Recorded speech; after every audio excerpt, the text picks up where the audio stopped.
I want to start by telling you a story about a small community near the town of Narok in Kenya. This was a Maasai community whose livelihood depends on raising cattle, sheep and goats. Increasingly, their way of life had been threatened by the shortage of land and pasture because it was being sold off for agricultural use. Their children didn't have access to good schooling and there were poor health facilities, and their future was looking bleak. About 10 years ago, a Kenyan facilitator called Francis Njoroge took them through a process called Umoja, which is similar to Kava. The community became unified and self-sufficient, and the church played a key role in bringing this about. When I evaluated this project some years later, I asked the community members what they'd felt had been the critical element that allowed them to make this change. And they said it was Francis, the way he became part of our lives and community. He loved us, he loved our old people, he loved our children, and he even loved our chickens too. He gave us confidence to make changes and transform our community to what it is today. This passion and love of people is the most important quality of the Kava facilitator. So when we think about working with our community, the starting point has to be building relationships. You can't just go and say to people, this is how you solve your problems. You need to win their trust and respect and have a rapport which gives the community a reason to listen to you and a desire to work together to make things better.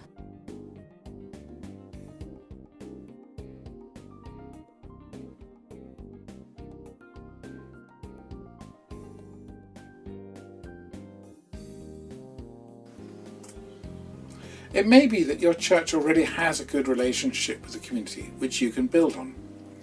In other situations, your church may be a minority religion, and it's difficult to find a natural way to engage with the community.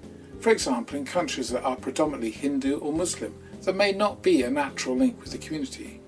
But whatever your situation is, you need to go into your community with a humble heart and an openness to learn. When Moses stood before the burning bush, God told him to take his shoes off because he was standing on holy ground. This is a very moving passage because we hear about Moses hearing and feeling God's pain for the suffering people of Israel. This is deeply profound because as we tread on the soil of our communities, we are treading on holy ground. We need to hear, see and feel at gut level the pain the people are going through.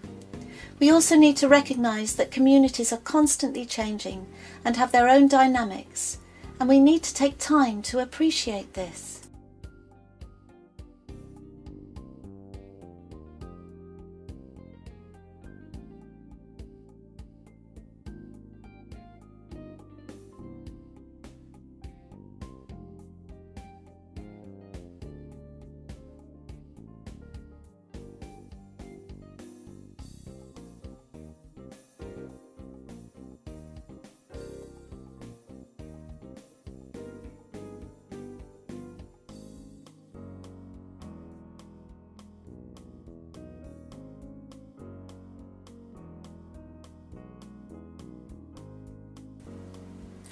Treading on holy ground means acknowledging that all people are made in the image of God, regardless of race, tribe, gender and colour.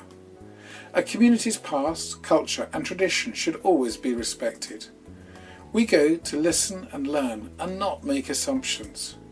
And we allow the community to become the teachers and we become the pupils. The story of the Good Samaritan helps us to think about what might be the barriers to coming alongside people who are different from ourselves, and challenges us about some of our own prejudices in regard to race, religion and gender.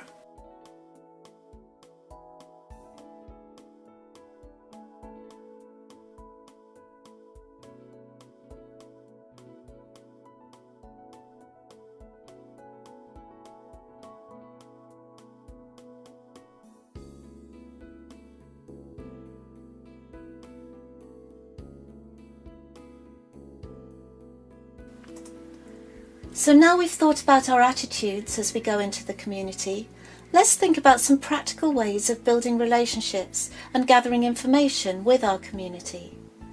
Firstly, celebrate existing relationships and look for ways of making them stronger. Look for opportunities to build new relationships through simple acts of kindness. Identify key people who have influence and could be important allies for helping the community engage in Carver. Allow plenty of time for them to ask questions, debate and challenge the idea so that they gain ownership. Informal contact is as important as formal meetings. People tend to open up more when they're relaxed. And once the community leaders are on board, then encourage them to host a community meeting to introduce Carver.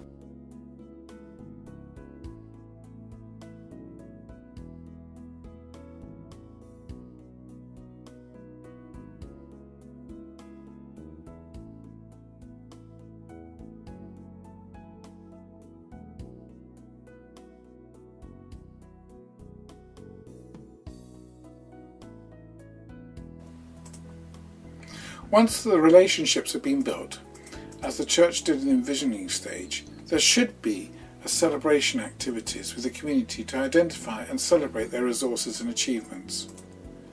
Then it's time to identify the needs that exist in the community through various gathering information tools. When gathering information, there are three main areas to draw from. The first one is discussion groups made up of young people, parents and the elderly. The second group are people who have specialist knowledge in certain areas, such as health workers, social workers, teachers and government officials. The third source of information is from local statistics. To gather this information, we use a range of participatory tools which enable the community to express themselves and gain ownership on the issues that they feel are most important to them. Once the information has been gathered in, it's analysed and prioritised.